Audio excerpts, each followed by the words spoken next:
In this first clip, I'm just going down this fairly busy road, dodging and weaving the cars as it's a pretty narrow road.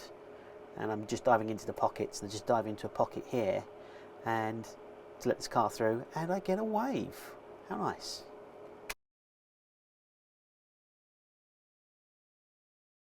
Still on the same road from the first clip, and I've got another nice one. So I'm just coming up to these parked cars, and there's a red car you can just see in the distance there, and he stops for me. Very nice of him, so I give him a wave and go by.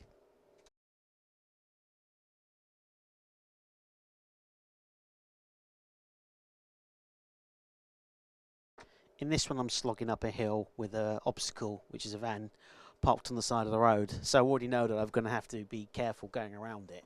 So I'm already starting to pop my head out, see if I can see around it, and I can't at all. It's just completely obscured. So I'm keeping it slow here, but even still there's a car there, and even doing that my back wheel pops up from the braking.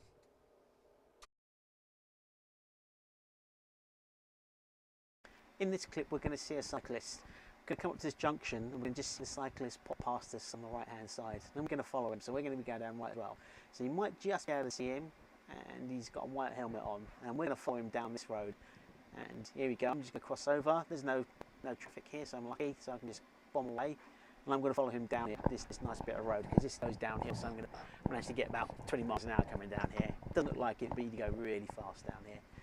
Now just as you go past that car there, you can see him properly. Now he comes out slightly because this is a narrowing, so there's priority to traffic on our side. And now he's going to go into the middle of the road. Now I peel off to go onto the pavement because there's a rest stop for me. And watch what this cyclist does. Now where's he going? Going left? Is he going right? He's going to make up his mind. No, he's going left. Nope, no, he's going right. No, he's going straight on. Oh, no, he's actually going right. No indication in the middle of the road.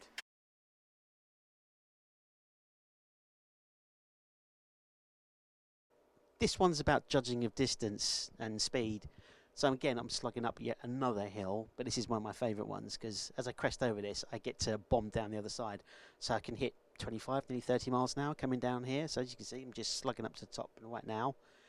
And I'm going to pop over the top of the hill and start bombing down the other side. Now on the left-hand side, there's a junction that leads into this. And here I am, picking up speed now. I'm coming up to about 20, 25 now.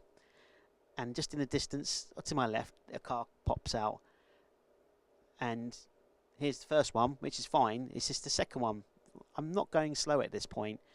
And as you can see, there's also a width restriction. So he has to slam his brakes on. And because he couldn't be bothered to wait, he makes me slam my brakes on.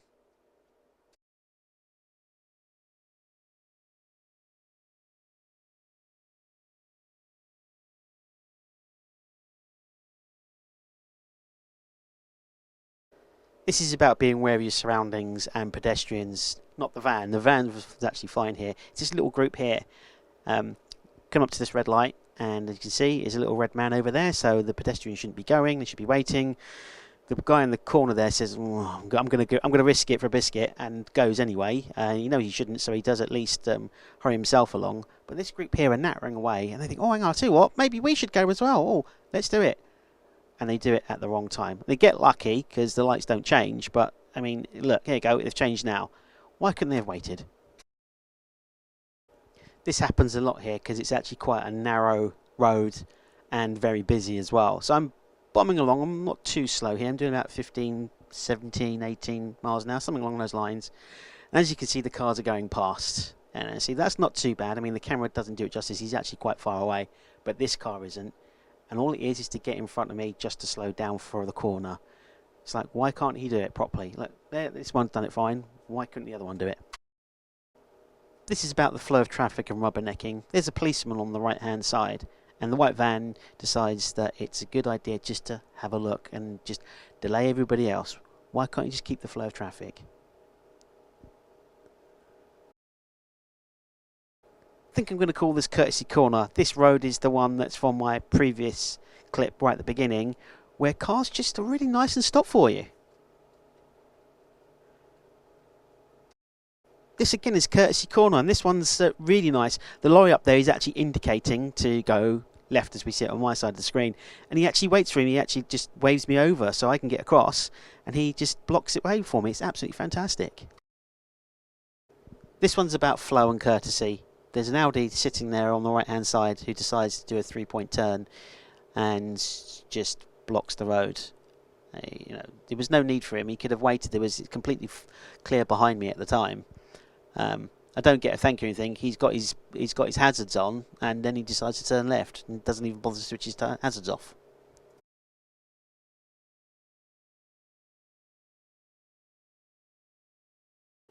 That's just another close shave, another 1.5 metre encroacher. Patience when it comes to a learner. You can see there's a learner just coming to view here on the right hand side, and he's turning left. Unfortunately, he either stalls it or his instructor has told him something, but he's just stopped. Well, just give him some space, he'll get going again.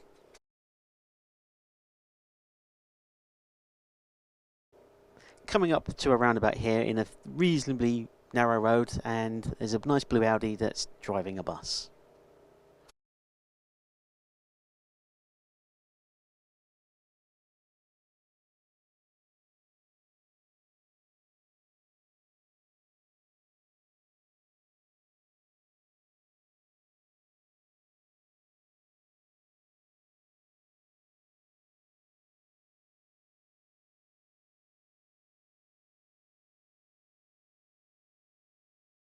This one's just about hazard watching. You can see there's a roundabout coming up, which is fine. There's no issue here. It's the zebra crossing that's afterwards.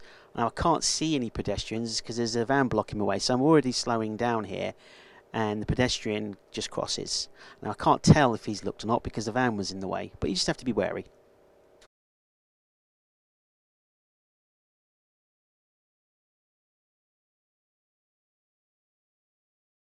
This road's already been featured from a previous clip for exactly the same reasons, distances. Now, it's not the roundabout here that's the issue. This is absolutely fine. I'm just going to go over the roundabout here, and the next obstacle you're going to see is this red bus, which is stopped at a bus stop. So I'm looking to slow down and find a pocket. I don't want to get too close to the bus. I want to get right up its bum. So I find a pocket here, so between the Cadger and the white van. Now, I think I've triggered the white van driver because I've now got in the way, and I'm going to obviously be slower than him, and he needs to find a way past. So he's already looking. Now, he's actually not too close to me at this point in time. He does get closer, but I never feel that I'm crowded at this point. But he's already looking. He can already, his posture is already set to go past me. But he chooses the worst possible time to go, because he could have potentially gone here. Instead, he chooses to do it on the blind corner and do it here.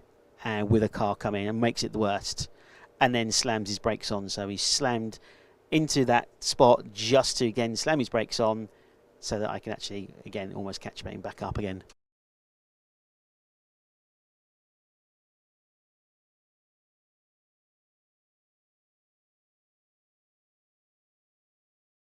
This one's about spatial awareness. So there's a Honda Jazz that's just about to pass me here. There he goes. Now he's having to slow down because there's a car parked on the wrong side of the road, and so he's just impeding the traffic. Now I'm sitting near his bumper. I've slowed down again because I want to make sure he can see me. So I'm near his wing mirror.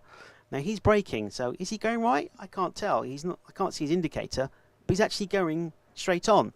Why did he not close off the gap? Because I weren't going to go in and undertake him.